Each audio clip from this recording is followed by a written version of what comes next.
Assalamualaikum warahmatullahi wabarakatuh. Alhamdulillahirrabbilalamin.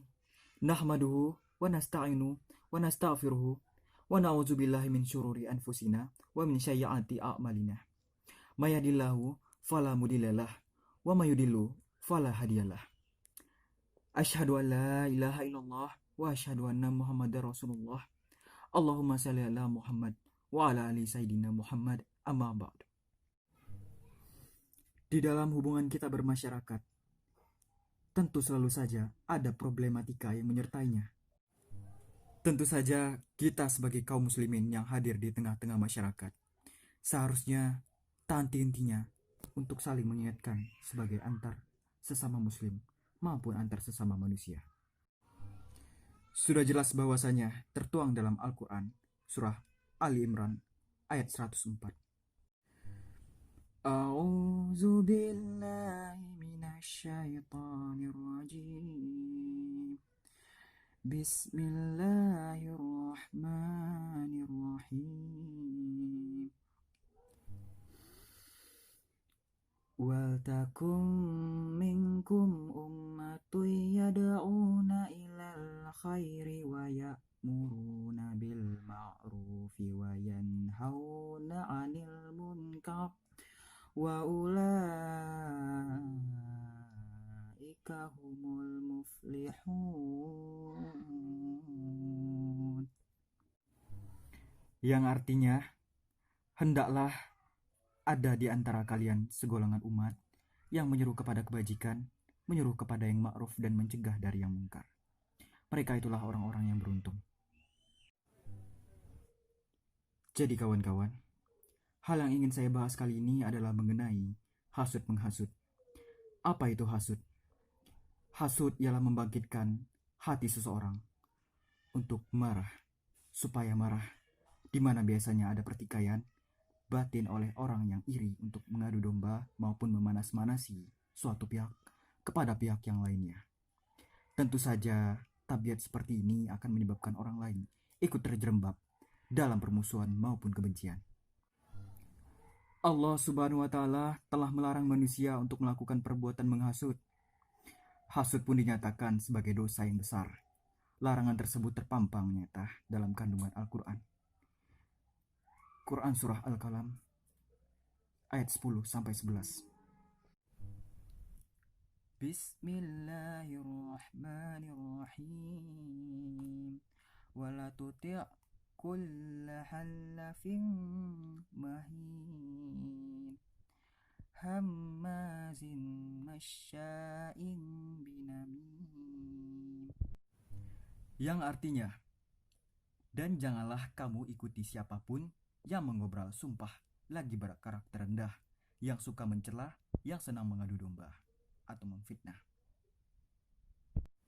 Bahkan dalam beberapa hadis pun, seperti hadis riwayat Bukhari dan riwayat Muslim, sangat tegas menyatakan bahwa penghasut itu tidaklah akan masuk surga.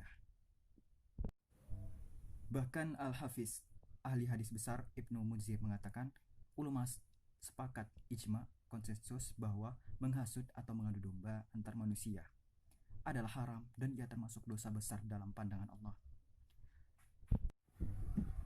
Kawan-kawanku kaum muslimin rahimakumullah. Lantas Nabi Shallallahu Alaihi Wasallam pernah mendengar rintihan orang yang disiksa dalam kuburnya.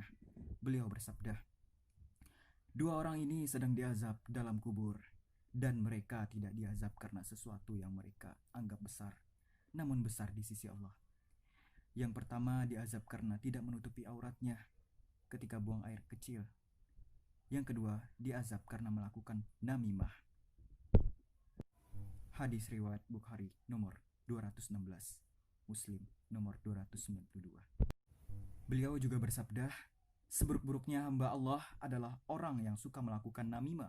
Ia memisahkan orang-orang yang saling mencintai, pengkhianat terhadap orang-orang yang baik.